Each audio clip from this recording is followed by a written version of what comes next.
Now that the table has been created, Hasura would have generated GraphQL APIs automatically for the table users. Let's try out some queries in Graphical to test this out. Let's insert some sample data into the users table. We'll make use of GraphQL Mutation to insert the sample data. So let's say Mutation, insert users, objects. There will be an array of objects.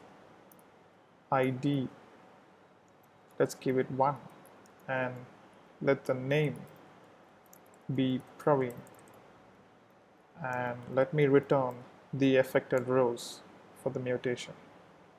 Let's click on the play button to see what the response looks like. As you can see, the affected rows is 1, which means the mutation is successful. Now let's test this mutation by making a GraphQL query to get back the data. Query users ID, name, created at, last seen. Let's click on the play button to get some data. As you can see, the response structure mimics the query structure that is being given. This is one of the advantages of GraphQL. You get back what you want.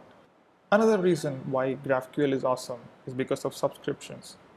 Subscriptions allow the client to subscribe to real live changes on the backend. Let's test this by changing this query to a subscription.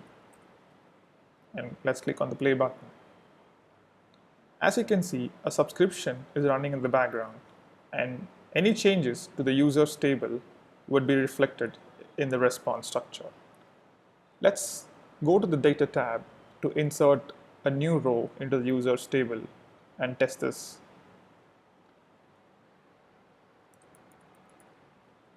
Click on save. Now switch back to the tab, and as you can see, there is a second result that is appearing on the response. This is because subscription has been watching for changes on this particular table called users. And since we inserted a new row into the users table, it has been pushed from the server to the client who's listening to this change. Alright, now we have successfully completed GraphQL queries, mutations, and subscriptions for the users table. You can try out more queries using the Explorer on the sidebar. Let's say, for example, you want to apply limit or an offset or a where clause condition to apply filters. You can try out queries similar to this using the Explorer.